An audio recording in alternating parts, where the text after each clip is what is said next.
Horror files India में आपका स्वागत है।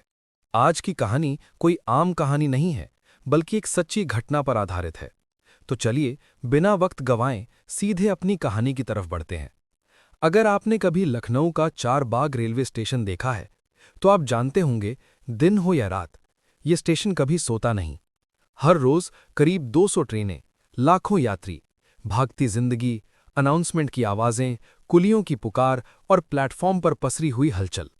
लेकिन इसी चारबाग स्टेशन पर एक ऐसा प्लेटफॉर्म है जिसके बारे में रेलवे कर्मचारी भी धीमी आवाज में बात करते हैं। Platform number 3। रात के 1:45। स्टेशन पर भीड़ होती है। ट्रेनें आती जाती रहती हैं। चाय की दुकानों पर लोग खड़े होते हैं। सिक्योरिटी गार्ड गश्त करते हैं। लेकिन प्लेटफॉर्म नंबर 3 खाली। न यात्री, न कुली, न टीटी, न कोई आवाज, बस सन्नाटा। ऐसा सन्नाटा जो कानों में चुभने लगता है। रेलवे रिकॉर्ड के मुताबिक प्लेटफॉर्म नंबर 3 पूरी तरह एक्टिव है। यहां से ट्रेनें आती हैं, रुकती हैं और जाती हैं। लेकिन सीसीटीवी फुटेज हमेशा धुंधली, या फिर पूरी तरह काली। साल 2023, जून का महीना। राहुल वर्मा, उम्र 27 साल, आईटी इंजीनियर, मुंबई में नौकरी करता था। काम के सिलसिले में लखनऊ आया था। वापसी की ट्रेन लेट हो गई।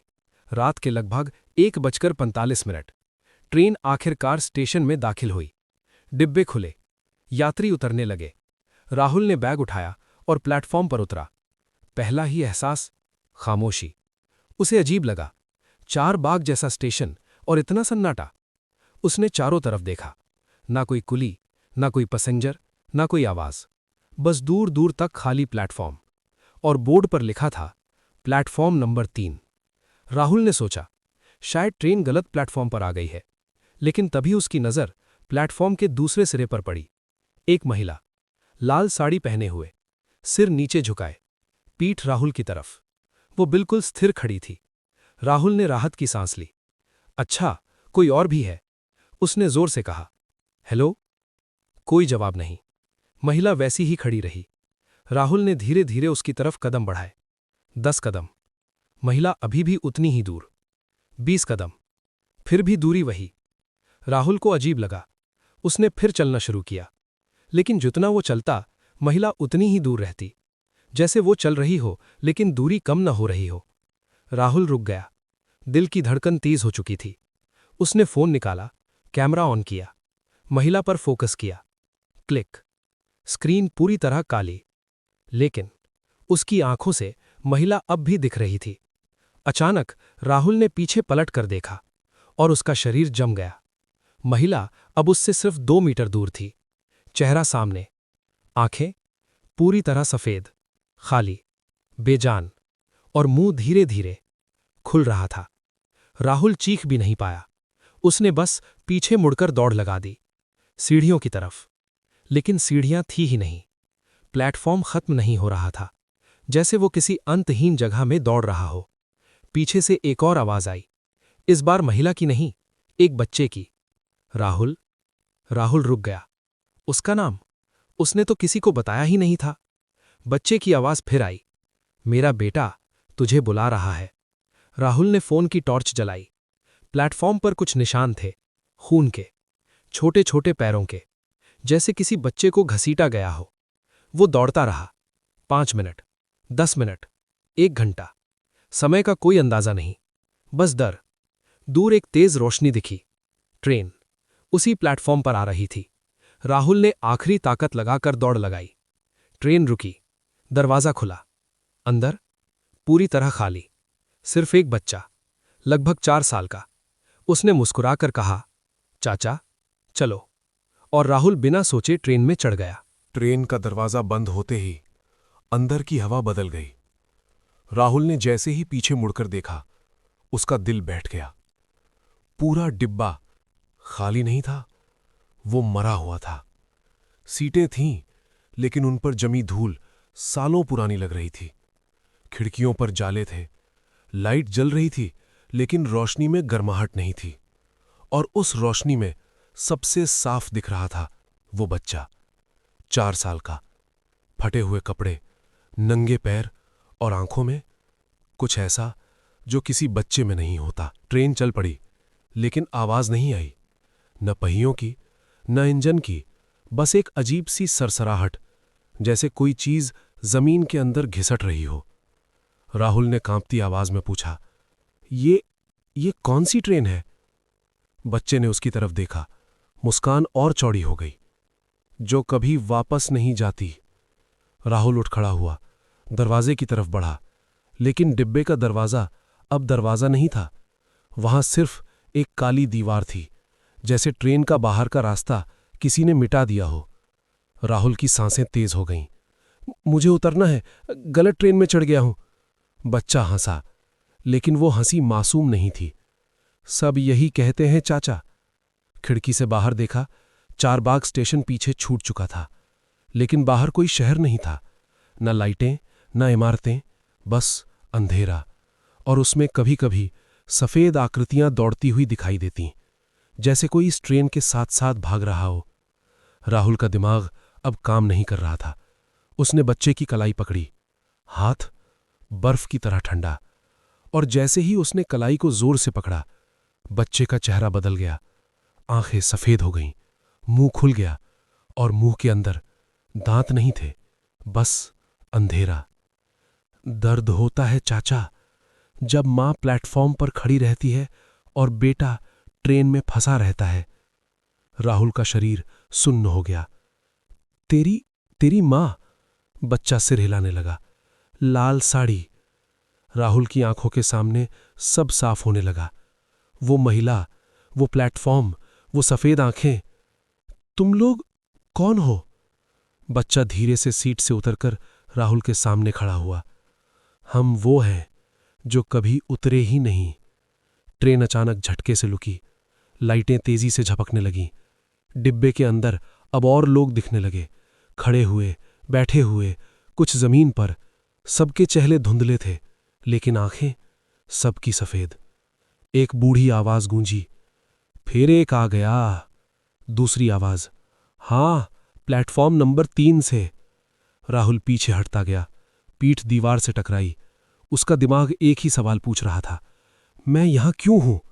और जवाब उसी बच्चे ने दिया, क्योंकि तू रुका, सब रुके थे। अचानक राहुल को अपने बचपन की एक तस्वीर याद आई। 4 साल का था, रेलवे स्टेशन, मां का हाथ, लाल साड़ी। उसका दिल तेज धड़कने लगा। ये मुमकिन नहीं है। बच्चा मुस्कुराया। प्लेटफॉर्म नंबर 3, समय नहीं मानता चाचा। ट्रेन फिर चल पड़ी, इस बार और तेज। डिब्बे के अंदर लोग फुसफुसाने लगे, नाम ले रहे थे, एक एक करके। राहुल ने कान बंद कर लिए, क्योंकि वो समझ गया था, अगर उसने अपना नाम सुना तो वो यहीं रह जाएगा। और तभी लाउडस्पीकर से एक आवाज आई, अगला स्टेशन। आवाज रुक गई, फिर धीमे से बोली, प्लेटफॉर्म नंबर 3। डिब्बे में गूंजकर खामोशी में बदल गई। Platform number 3। आवाज खत्म होते ही ट्रेन अपने आप रुक गई। लेकिन बाहर कोई स्टेशन नहीं था, न चारबाग, न लखनऊ, न कोई शहर। बस एक लंबा अनंत प्लेटफॉर्म, जिसका कोई सिरा दिखाई नहीं दे रहा था। दरवाजे अपने आप खुल गए, और उसी पल डिब्बे के अंदर बैठे सारे लोग एक साथ खड़े हो गए।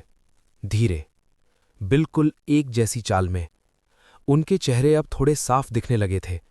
कोई जवान, कोई बूढ़ा, कोई बच्चा, लेकिन एक बात सब में एक जैसी थी, आंखें सफेद, खाली, और राहुल पर टिकी हुई। बच्चा राहुल का हाथ पकड़कर बोला, उतर जाओ चाचा। राहुल ने हाथ झटक दिया, नहीं, मैं यहां नहीं उतरूंगा। डिब्बे के अंदर फुसफुसाहट फैल गई, इसे भी वही लगता है, सबको यही लगता है। राहुल पीछे हटता गया, उसकी पीठ सीट से टकराई। उसका दिमाग अब साफ सोच रहा था। उसे समझ आ गया था, ये ट्रेन मरी हुई नहीं थी। ये ट्रेन उन लोगों की थी जो कभी अपने प्लेटफॉर्म से निकल ही नहीं पाए। उसने बैग जोर से खोला। अंदर उसे अपनी ही चीजें दिख रही थीं, लैपटॉप, कपड़े और एक पुरानी तस्वीर। राहुल ने उसे उठाया। दिल एक पल को रुक गया। तस्वीर में 4 साल का राहुल था, रेलवे स्टेशन पर खड़ा। उसके पास एक महिला, लाल साड़ी में, चेहरा साफ नहीं, लेकिन हाथ उसके सिर पर। राहुल की सांस अटक गई। ये कैसे? बच्चा धीरे धीरे उसके सामने आया। क्योंकि तू यहीं खो गया था चाचा। यादें एक साथ लौट आईं। बचपन, स्टेशन, भीड़ और एक पल जब उसने मां का हाथ छोड़ दिया था। उस रात एक एक्सीडेंट हुआ था। भीड़ में एक चीख और उसके बाद खालीपन। राहुल की आंखों से आंसू बहने लगे। तो मैं भी। बच्चे ने उसकी बात पूरी की। प्लेटफॉर्म 3 का था। डिब्बे के अंदर अब सब शांत हो चुके थे। सब राहुल को देख रहे थे, इंतजार में। बच्चे ने धीमी आवाज में कहा, अगर तू अब उतर गया तो सब पूरा हो जाएगा। राहुल ने आंखें बंद की। उसके सामने 2 रास्ते थे। एक, उस प्लेटफॉर्म पर उतरना और हमेशा के लिए इस ट्रेन का हिस्सा बन जाना। दूसरा, यादों को छोड़ देना। राहुल ने धीरे से सिर हिलाया। मैं उतरूंगा, लेकिन तुम्हारे साथ नहीं। बच्चे की मुस्कान पहली बार टूट गई। राहुल ने तस्वीर को हाथ में लिया और जोर से कहा, मैं चला गया था, अब लौट रहा हूं। डिब्बे में तेज झटका लगा। लाइटें बुझ गईं। लोगों की चीखें एक साथ गूंजी और फिर अंधेरा। सुबह के 5 बजे, Charbagh railway station, platform number 1। एक ट्रेन रुकी, यात्री उतरे और उन्हीं में राहुल वर्मा भी था, बेहोश। स्टाफ ने उसे उठाया, बैग खोला, सब सामान मौजूद, लेकिन वो तस्वीर गायब थी। राहुल को होश आया। उसने बस इतना कहा, प्लेटफॉर्म 3 मत जाना। आज भी चारबाग स्टेशन के रिकॉर्ड में लिखा है, प्लेटफॉर्म नंबर 3 एक्टिव है, लेकिन रात 1:45 पर वहां कोई नहीं जाता, क्योंकि उस समय एक ट्रेन आती है और एक बच्चा दरवाजे पर खड़ा होकर कहता है, चाचा चलो। आज की कहानी यहीं खत्म होती है। उम्मीद है आपको वीडियो पसंद आया होगा, तो वीडियो को लाइक जरूर करें, हॉरर फाइल्स इंडिया को सब्सक्राइब करें और बेल आइकन दबाना ना भूलें। हम फिर मिलेंगे एक और डरावनी कहानी के साथ।